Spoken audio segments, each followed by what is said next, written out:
morning, people of the internet. You're listening to Debi Radio 79.5 FM, a podcast where we discuss the movie Grosse Point Blank 1 minute at a time. I am your co-host, Hugh David. And I'm Dev, and on today's show, we're going to be looking at minute 12. In this minute, we have the last of the only sequence in which Martin and Marcella are actually interacting face-to-face in this entire movie, which is sad because it's phenomenal dialogue and conversation that they have in it. And it will take us through to Martin sitting down talking about himself to somebody who we can be fairly confident is his psychiatrist, Dr. Oatman. With us today, we also have David Forsyth joining us again. Hello. Welcome back, David. Yeah. Good to be here. Excellent. So, minute 12, start beginning with the line, "It's in Detroit." So this is it. We are going to send the character off in the direction where they want. This dialogue, is where it really diverges from the script as we have it from kind of some of the polishing that was done before they went ahead and shot. And there are a couple of things that are a little bit different. The fact that it's in Detroit, that it's back where his reunion was, kind of gets swallowed in my reading of the original script. Okay. And I think that having that as like the bomb drop really adds to a level to this kind of reticence to go to his high school reunion. And I think also that that slight outburst that Martin has really gives some validity to the way that Marcella behaves when she's physically around him versus when she's on the phone. Yeah, no, it's an interesting contrast as well, because we were talking in the previous episode about visually how Dana Scully she looks, and then here in this scene, there's as you say, the greater reticence, and talking last episode about that kind of almost physical level of comedy going on in the way she approaches Martin, talks around him, and of course she's wearing that jacket, which, if you're working for Prince or Madonna, fine, probably works well, but I don't remember seeing very many of them in '97. It's an interesting choice. We debated, David. Sorry, one early episode, David, we debated whether or not it was the choice of the wardrobe or the choice of Joan. Yeah, I would say it is a standout piece. I mean, she looks great in it, but it's a. But I mean, like, the punctuation of when he calls her Sergeant Pepper, though, is really.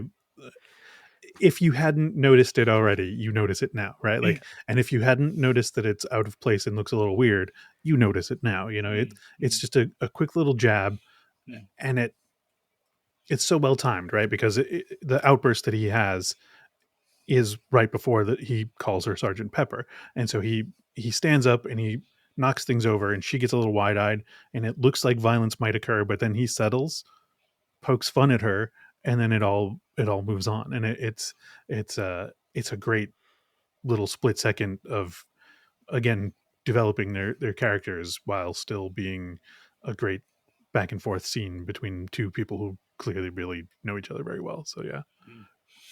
Dev has some theories as to how they might have met, which are quite interesting, and our listeners may have heard them on some of the earlier episodes. But I quite like the one where he suggested that maybe they met through the military at some point. Sure. Which would explain her efficiency, her facility with the online, the radio communications, the technology, but also her not understanding of the weaponry and what he needs. Almost quartermaster-esque. Well, which I think is a good one. I quite like that.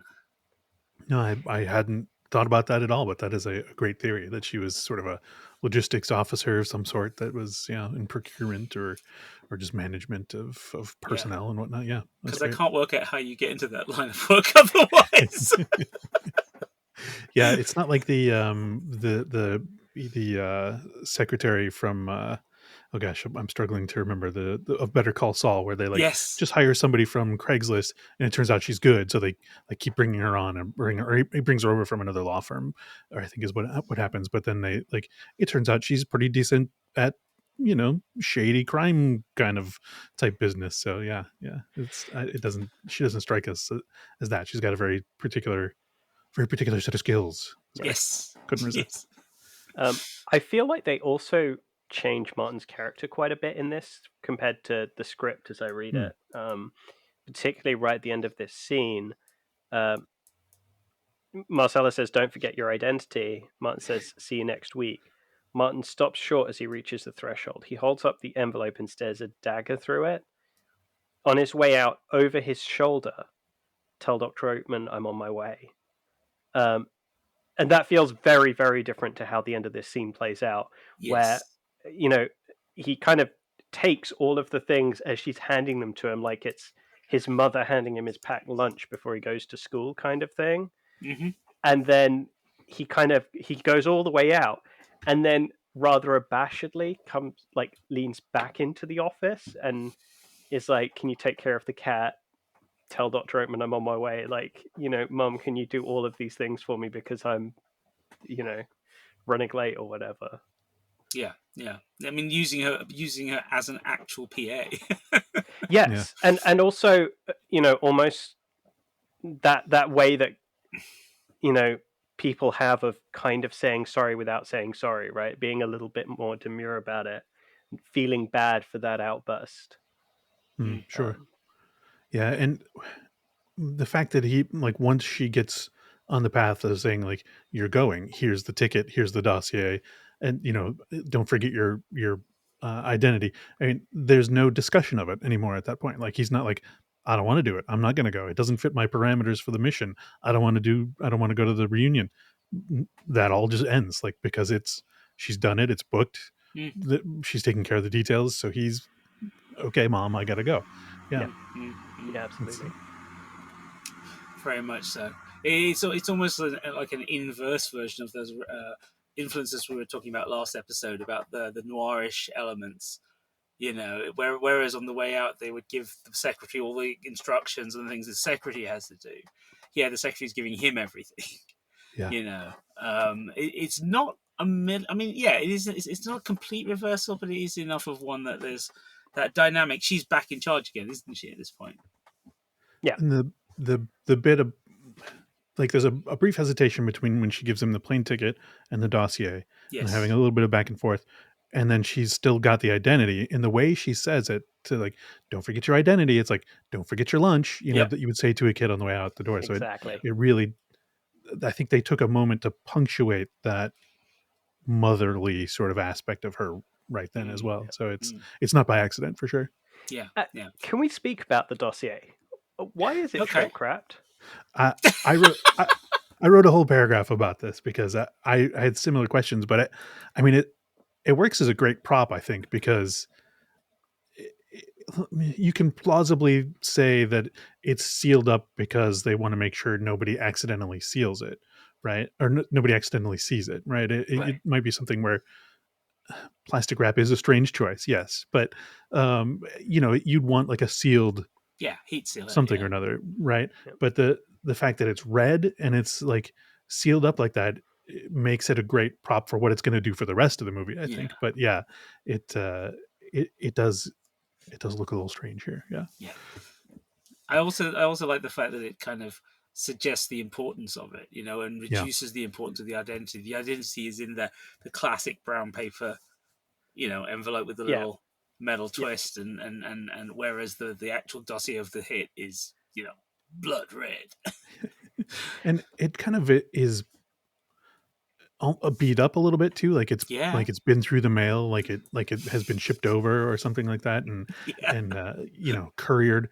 Maybe that's so they don't make sure that the courier doesn't see it. Like, do Oh yeah. all assassination dossiers come like this? Who knows? Yeah. Yeah, I mean, the thing what I realize is it's not even shrink wrapped, and this is clearer when he actually eventually opens it. yeah, It's saran wrapped. yeah.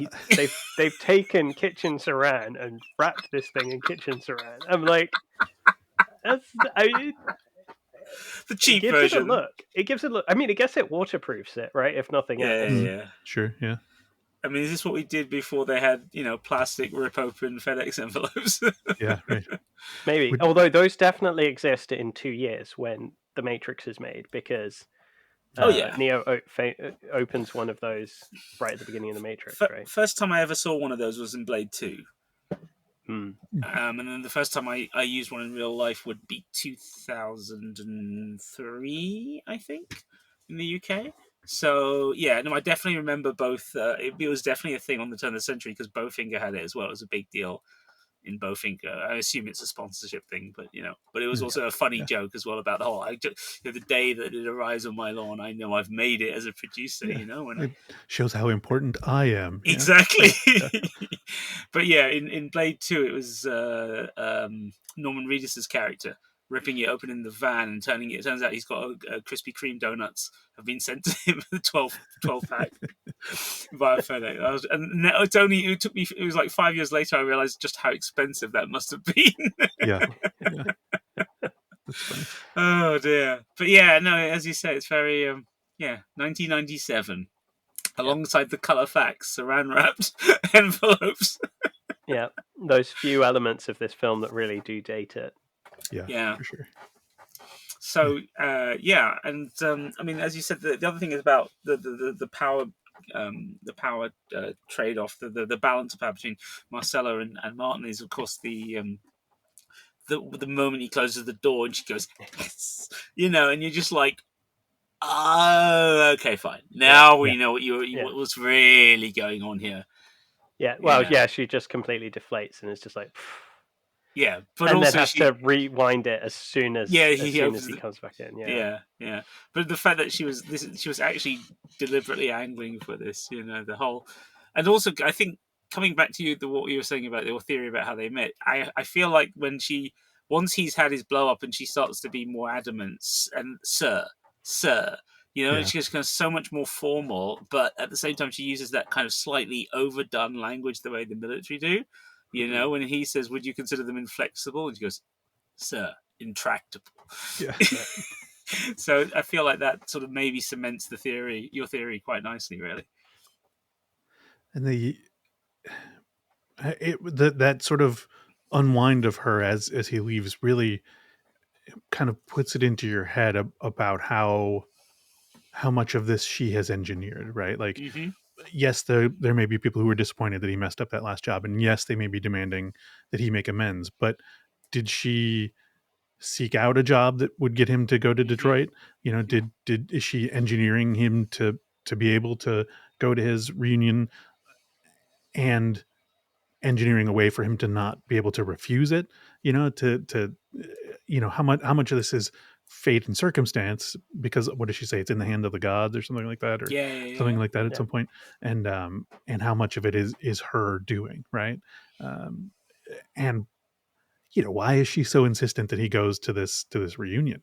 Is she sensing his burnout, his sort of, I mean, she knows obviously where he's going next, and we'll talk about that later, but and your contract killer who needs help, who's messing up his jobs because he's burnt out, who's questioning whatever it is that he's questioning.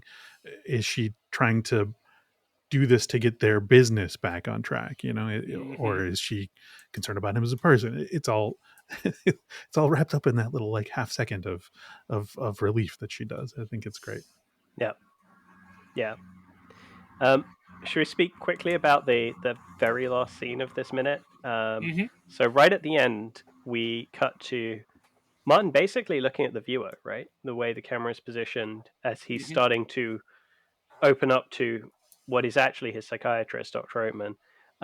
I found this a little interesting because most of the time you're getting context shots between scenes to show where something's happening. We've seen that a lot with him traveling around to the different hits that he's performing, and yet this one, it just goes straight into it, and he's talking as if he's talking to the audience in a very different style that kind of, I think, is once again this growing effort to humanize him as a character more and more.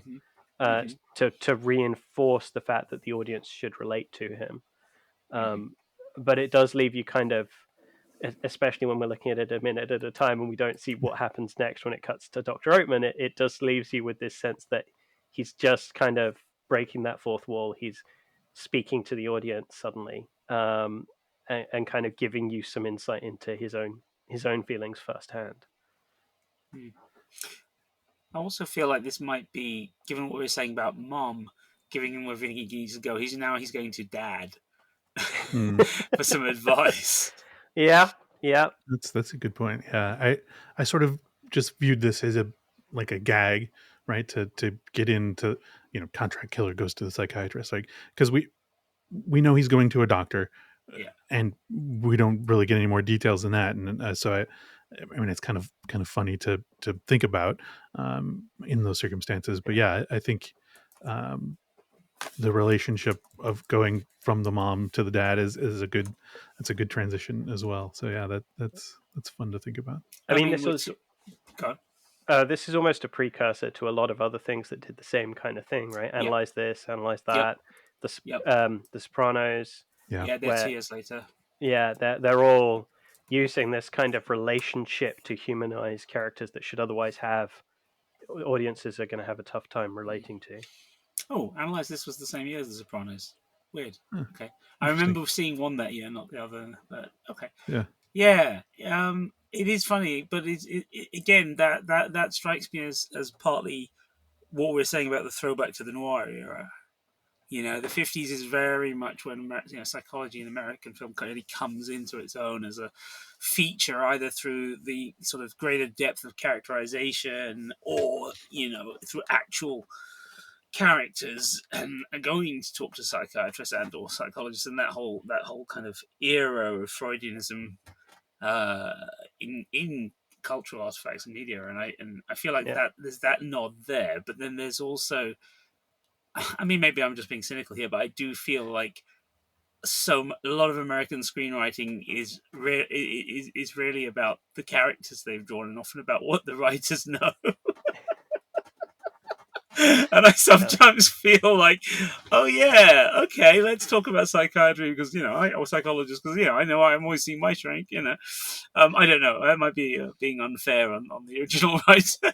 Well, and there was clearly something in the zeitgeist there about applying the device of the psychiatric exposition to tough guys who wouldn't have been seen doing that before, right? I mean, that's part of the bit of this is that it's funny because a contract killer is going to a psychiatrist, right? And that's part of the Sopranos as well, and the intrigue of us, the audience, wanting to hear the breakdown of what's going on in a mobster's head, hear the breakdown of what's going on in an assassin's head, right? Like those kind of things are, I don't want to say they're interesting, but they're interesting. It's something that I mean, we all listen to our true crime podcasts now because we want to figure out what's going on in the head of the killer. I don't know why people do it. I don't do it. So I'm just guessing here, but I think the fascination with the interior of, let's call them abnormal people, like people who do different things than the mainstream is interesting to people. So, but yeah, definitely was in the late 90s anyway. So, it was definitely a thing. And I guess we'll find out more about that relationship and that insight in tomorrow's episode. Fantastic. Yes, absolutely. All right. Well, this was minute 12 of the Grosse Point Blank Movies by Minute podcast, Debi Radio 79.5 FM, featuring your hosts, co-writers, and co-producers, myself, Dev Sodiger, and Hugh David. Today's guest was David Forsyth. David, where can people find you on the internet? You can check out Edge of Tomorrow Minute for that podcast where we cover the movie Edge of Tomorrow 1 minute at a time, much like this. And we have a Facebook group and there's probably some Instagram or something and all that junk too. So go check it out. Fantastic, thank you. And you can find us at all good podcast players, as well as YouTube, X, Spotify, all under the handle at Debi Radio, DEBI Radio, 1B1I, as well as on our website with the same name, debiradio.com. So once again, for all of those, it's DEBI Radio. You can also talk with us on the Facebook listeners group, Debi Radio 79.5 FM Fan Club. Sure was clear that all of this was new. Concentrating hard like a little girl, smoking for the first time.